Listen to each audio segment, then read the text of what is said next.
Nadia dan kelompok saya untuk memperkenalkan diri. Perkenalkan, nama saya Vanessa Nurhajira Septina sebagai moderator. Saya Cindy Winata Putra sebagai pemateri 1. Saya Eka Nurmela sebagai pemateri 2. Saya Linda Berdia sebagai pemateri 3. Baik teman-teman, kita akan memasuki materi pertama yang akan disampaikan oleh saudara Cynthia. Kepada saudara Cynthia, Baik, terima kasih kepada moderator atas waktunya. Peristiwa setelah tanggal neraca PSAK 8 setelah adanya perubahan di standar akumulasi keuangan di tahun ini diubah menjadi peristiwa setelah tanggal laporan PSAK 2010. Pengertian dari peristiwa setelah periode pelaporan adalah peristiwa baik yang menguntungkan atau favorable atau tidak menguntungkan favorable. Peristiwa ini terjadi antara akhir periode pelaporan dan tanggal laporan keuangan diotorisasi untuk terbit. Dua jenis peristiwa dapat diidentifikasikan. Yang pertama, peristiwa yang memberikan bukti atas adanya kondisi pada akhir periode pelaporan atau peristiwa setelah periode pelaporan yang memerlukan penyesuaian. Dan yang kedua, peristiwa yang mengindikasikan timbulnya kondisi setelah periode pelaporan atau peristiwa setelah periode pelaporan yang tidak memerlukan penyesuaian. Lanjutannya yaitu tanggal laporan keuangan diotorisasi untuk terbit adalah tanggal ketika laporan keuangan sudah final, yang berarti tidak ada lagi koreksi atau penyesuaian. Untuk laporan keuangan auditan, tanggal ini adalah tanggal laporan auditor, sementara untuk laporan keuangan yang tidak diaudit, tanggal ini adalah tanggal ketika laporan keuangan selesai disusun oleh manajemen. Dan untuk materi selanjutnya yang saya jelaskan itu tujuan dari PSAK setelah periode pelaporan PSAK 2010 ini yaitu menentukan waktu entitas menyesuaikan laporan keuangannya untuk peristiwa setelah periode pelaporan. Dan tujuan yang kedua, menentukan pengungkapan yang dibuat entitas tentang laporan keuangan diotorisasi untuk terbit dan peristiwa setelah periode pelaporan. Ruang lingkupnya yaitu diterapkan dalam akuntansi pengungkapan atas peristiwa setelah periode pelaporan tersebut. Sekian dan terima kasih, saya berikan kepada pemateri dulu. Selanjutnya, di sini adalah tabel perbedaan antara PSAK yang sebelumnya itu adalah PSAK 8. Kemudian sejak tanggal 1 Januari 2024 penomorannya berganti menjadi PSAK 210. Kemudian di sini bisa dibedakan. Jadi mohon maaf itu ada salah ketik. Di sebelah kiri itu adalah PSAK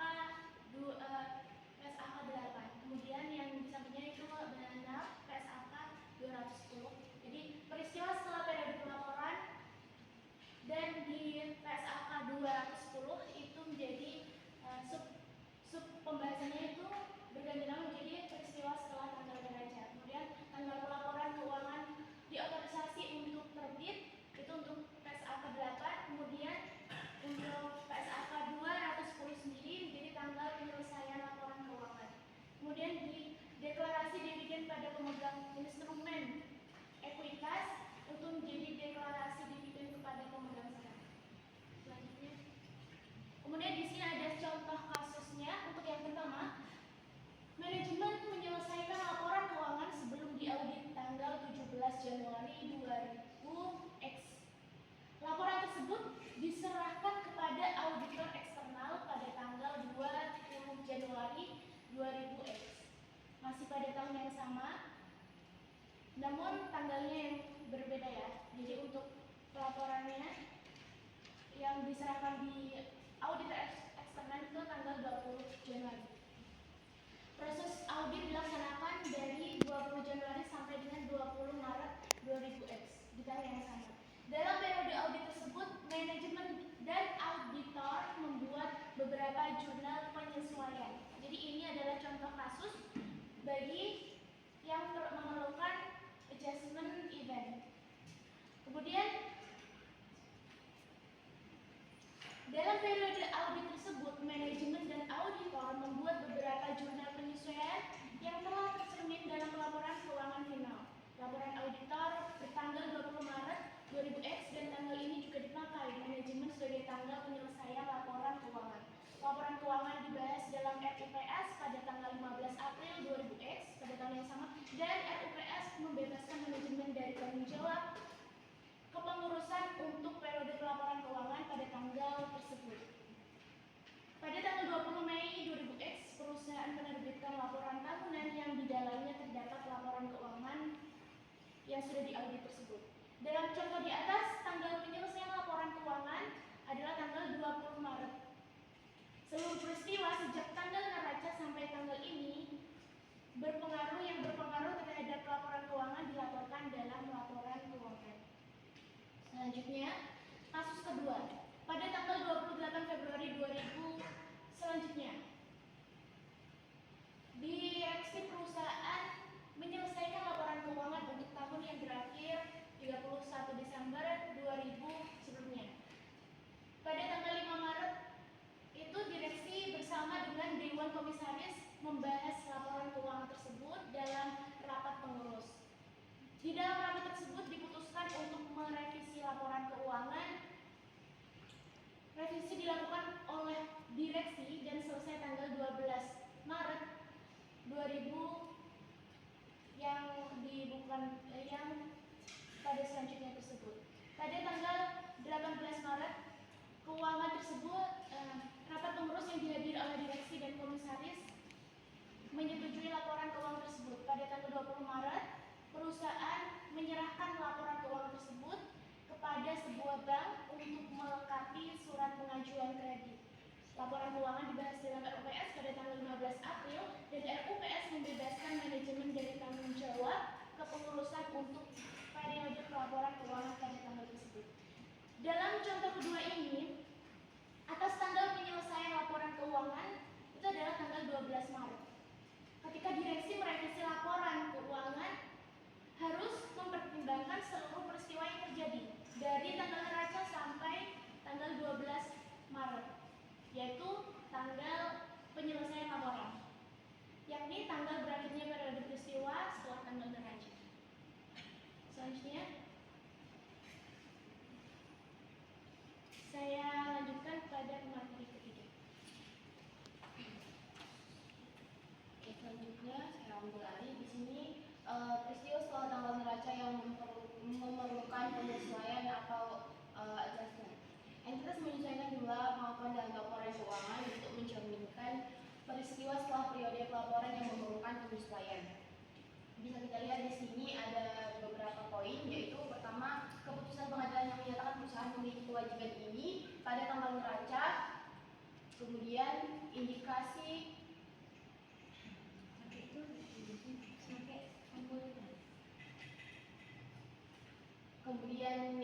penurunan nilai suatu aset pada tanggal neraca atau penyesuaian jumlah rugi penurunan nilai yang telah diakui, misal pelanggan bangkrut atau harga jual persediaan. Kemudian selanjutnya adalah harga perolehannya aset atau hasil penjualan aset, bagi laba atau bonus, dan yang terakhir adalah kecurangan atau kesalahan. Kemudian peristiwa setelah tanggal neraca yang tidak memerlukan penyesuaian atau non-adjustment. Entitas tidak menyesuaikan jumlah pengakuan dalam laporan keuangannya untuk mencerminkan peristiwa setelah periode pelaporan yang tidak memerlukan penyesuaian.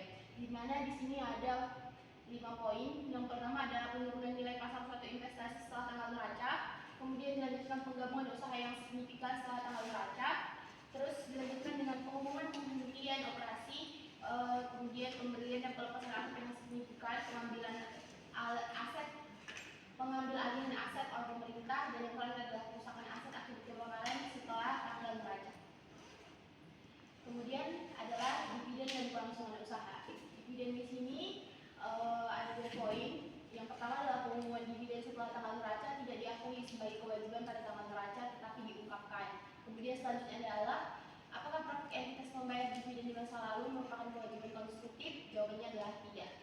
Kemudian mengenai kelangsungan usaha. Setelah tanggal neraca diperoleh bukti kuat bahwa perusahaan akan dikuidasi atau dihentikan usahanya jika manajemen tidak memiliki alternatif lain yang realistis kecuali melikuidasi perusahaan. Kemudian Perusahaan fundamental dasar akuntansi yang digunakan atau bukan perubahan pengukuran berdasarkan dasar akuntansi yang lama. Mungkin sekian dari saya, dilanjutkan saya kembalikan kepada moderator. Terakhir adalah beberapa isu. Pertama, penilaian persediaan setelah tanggal neraca. Di sini terdapat 2 poin, yaitu harga jual persediaan setelah tanggal neraca merupakan indikasi nilai realisasi neto pada tanggal neraca. Kemudian penyebab penurunan harga, membandingnya barang impor, meningkatnya persaingan dan munculnya produk baru. Kemudian yang kedua adalah insolvency debitor, di mana di sini umumnya merupakan adjusting event atau penyesuaian. Kemudian penyebab terjadi setelah tanggal neraca non adjusting event, tidak memiliki tulisannya. Kemudian saya kembalikan kepada moderator. Terima kasih kepada pemateri 1, 2, dan 3 yang telah memaparkan materi dari kelompok 1. Sebelum memasuki kesimpulan, kami membuka sesi tanya jawab kepada kelompok 5. Bagi kelompok 5, dipersilakan. Saya dari kelompok 5 izin bertanya, jika suatu perusahaan mengalami perubahan signifikan dalam kondisi ekonomi setelah tanggal pelaporan, atau misalnya krisis ekonomi akan perubahan signifikan atau perubahan regulasi, bagaimana seharusnya hal ini diungkapkan dalam laporan keuangan? Terima kasih. Nah, kan saya jurnalis dari kelompok 5. Yang ingin saya tanyakan singkat saja lah. Bisa jawaban dijelaskan lagi nggak terkait semua operasi ini?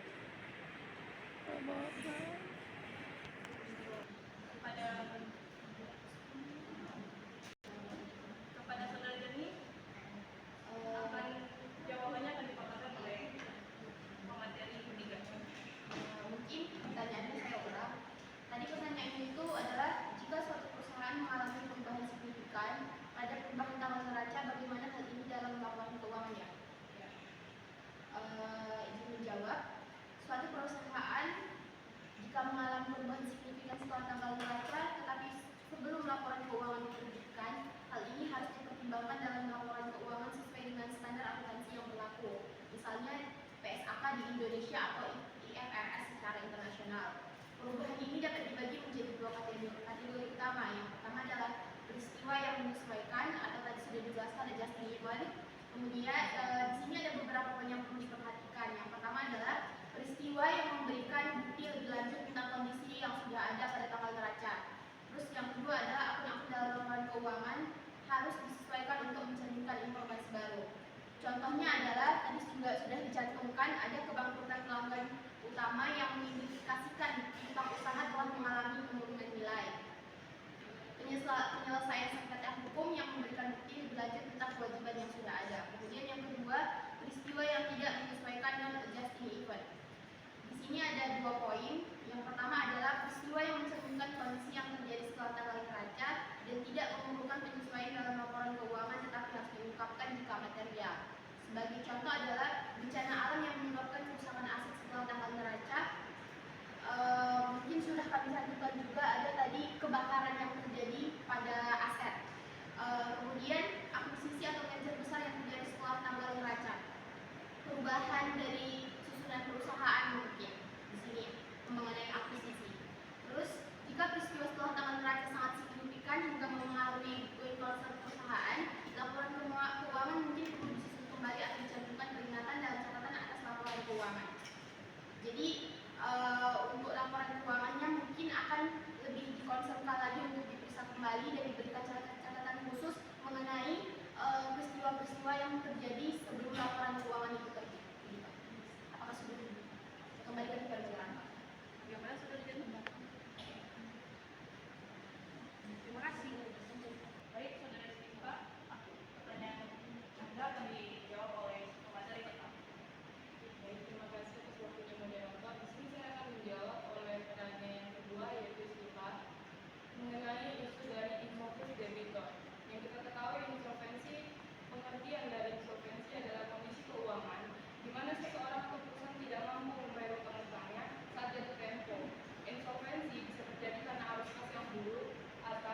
sudah ada sebelumnya. Yang kedua, jika insolvensi terjadi karena peristiwa setelah tanggal neraca atau peristiwa yang tidak menyesuaikan, pemberlakuannya yaitu tidak ada penyesuaian dalam laporan keuangan, tetapi perusahaan harus melengkapkan peristiwa tersebut dalam catatan atas laporan keuangan, terutama jika dampaknya material.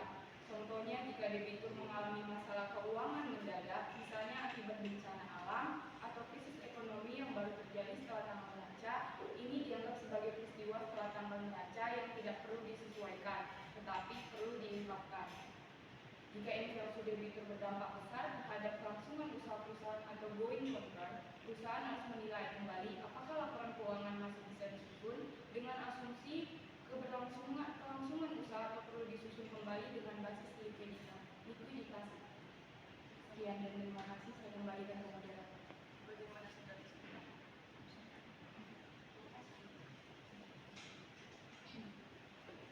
Baik teman-teman, ini kita akan memasuki sesi kesimpulan.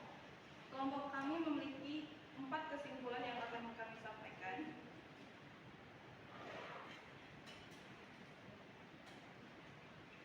Kesimpulan pertama, yaitu peristiwa setelah periode pelaporan adalah peristiwa yang terjadi antara akhir periode pelaporan dan tanggal laporan keuangan biotosisasi untuk terbit. Kesimpulan kedua, peristiwa setelah periode pelaporan yang memerlukan penyesuaian adalah peristiwa yang memberikan bukti atas adanya kondisi akhir periode pelaporan. Kesimpulan ketiga, peristiwa setelah periode pelaporan yang tidak memerlukan penyesuaian adalah peristiwa yang mengindikasikan bukti atas adanya kondisi setelah periode pelaporan. Kesimpulan terakhir, tanggal laporan keuangan diotorisasi